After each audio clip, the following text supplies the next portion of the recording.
Hi, Julia Watts here. Thank you for joining me on my YouTube channel. In this video, I just thought I'd give you a quick technique with the Sentimentally Yours Flawless Media Texture Medium and some of the pigment powders, the Radiant Lustre pigment powders. So this is just a variation on a theme, really. So I've already got the Leafy Cascade stencil secured down onto a piece of Sentimentally Yours Super Smooth watercolour card, and I'm just going to take some of the texture medium and spread it through the stencil just as is, and it goes on white and dries clear. So obviously we're not going to see it unless you put something over the top or mix something in it. Obviously you can use it as a resist, and there are videos on my YouTube channel that show that. There's quite a few videos actually on my channel using Sentimentally Yours products and other products from other brands too. So that's all we need in there. Top tip is to make sure that before you put your lid on of your texture medium, that you actually just give the top a bit of a wipe, just so that the top doesn't glue, because it is a glue, doesn't glue to the pot, so you can't get in it. Next, what we're going to do is I'm going to use three pigment powders. I've got the Sea Foam, I've got Orchid Whisper, and I've got Enchanted Wisteria. So using a soft brush, and this is one of the Cosmic Shimmer dusting brushes, which I do have on my website. I have everything we're using on my website currently. This is and that's juliawattscrafts.co.uk. Now I'm actually going to give it a little bit of a kind of method to how I'm doing this. So I tend to go diagonally most of the time. So you can use the same brush for all of the powders. I store mine upside down, which is why I'm giving it a little bit of a tap before I open it, so that it's not all going to poof out at the top. So this is our Enchanted Wisteria. I think that'll be enough for now. And then we're going to go into our Orchid Whisper. Just to fill in this corner here, like so. A bit more up there. Lovely bright pink. These powders are highly pigmented. There's so much you can do with those, so do check out the other videos.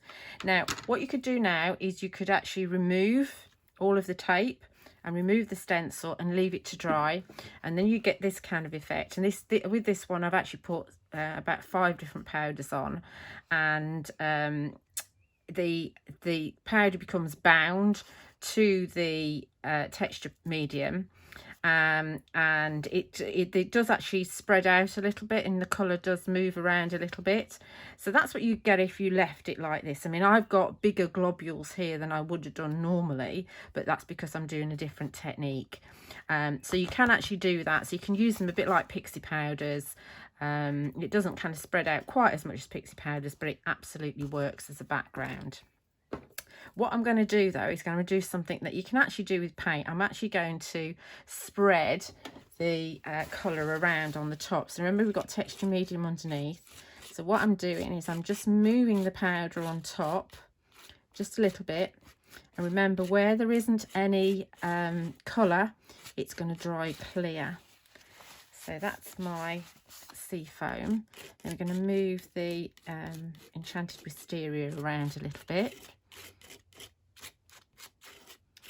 like so. Merge them a little bit so they overlap. Don't overwork it though. The danger is that you will do, and you probably think, oh, she's overworking it. I might be. You do have to work reasonably quickly, because it does actually dry quite quickly. So this is our Orchid Whisper. That's not moving around quite as much as the other colours. See if we can get that moving a little bit more. Try not to dig in too much. That's better. think that's gone under the stencil a wee bit. But don't ever panic about that, because you just do a frame that fits. Okay, that'll do. Right. Down there. Now we take off our tape. Try not to have a bit of kickback.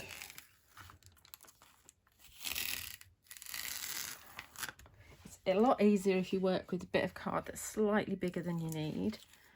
So you've got something for the tape to stick to and something for you to hold on to as well. So now we can pull this away. And we've got our background, which will dry. All of the powder will be secured and bound there because we've actually kind of mixed it. You can always brush off a little bit of excess once it's dry. But obviously we've got this here going on as well. So we're going to use the waste. So I have another piece of watercolour card here. And just off screen, I'm just going to mist this with some water.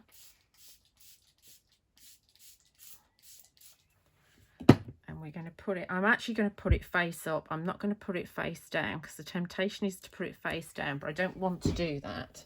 Not in this instance. I'm using my pokey tool so it doesn't move too much. Then, starting with the green, I'm just going to use the stencil brush and move the stencil brush around on the green first. Dab that off a little bit onto some kitchen roll. Only if you're really fussy, you don't need to worry about it too much cleaning. Then we go down I just want to try and keep the separate colours as much as I can. Circular motions works really well. I mean, you're not going to get the dimension that you did on the first one, but otherwise, you know, you're wasting all this medium here and you've got another background on the go. And obviously this is going to dry pretty quick because there's not much texture medium left in this. Now when we remove that, we've cleaned our stencil a bit, not thoroughly, but a bit.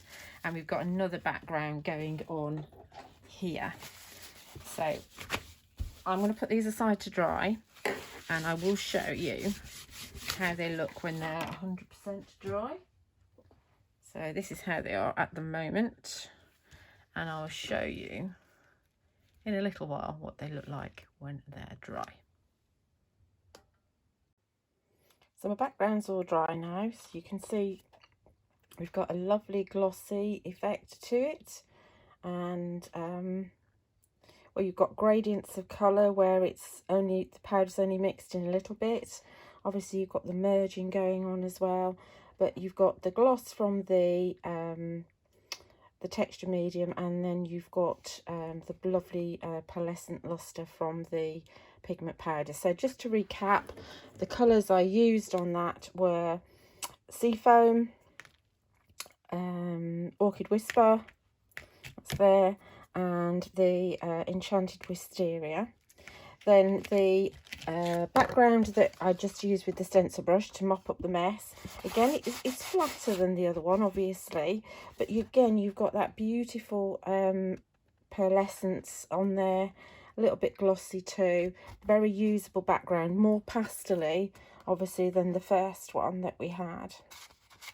So just as a recap, you can see that if you didn't mix the powders in and actually put them on a little bit lighter, then you get this effect. So you can just see that you've got that glossy from the texture medium there, and then you've got little splatters of colour from the powder. So you can obviously, on another video I've shown you how to do this, so you can obviously mix the powder with the texture medium before you put it to the stencil. Obviously the benefit of how we've just done it on this one is that you're not wasting any of the texture medium. You don't have any left over that you're going to use in extra little odds and ends, but you do get a more even colour. Obviously I've got 3 different colours here. We've got Splendid Scarlet, and we've added the Lunar Pearl in here and the Obsidian in here to give different colours. You can as well do the same technique that we did here, you can do with the paints. So with this one, stencil, then the texture medium through, just like we did with the powders, and then just pop a little bit of the paint here, there and everywhere, and then spread it gently. You can see that I've got a little bit of the gold here, and we've got the teal here and here, and then the lime here. So yeah, so we've got it mixed all over the place, and where we've not mixed it in, we've just got the clear texture medium. So you can absolutely do that.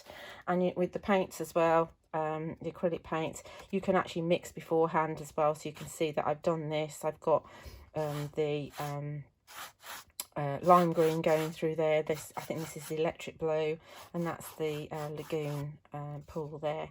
And with this one as well, I've actually sprinkled some of the powder on top, just for something a little bit different, to add a little bit of texture.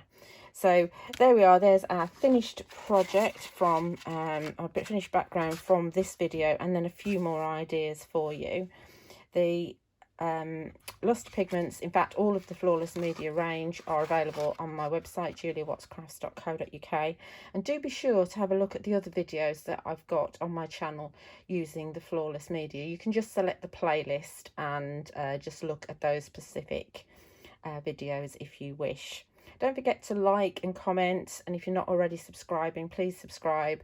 Hope you've enjoyed that. Thanks a lot. Bye.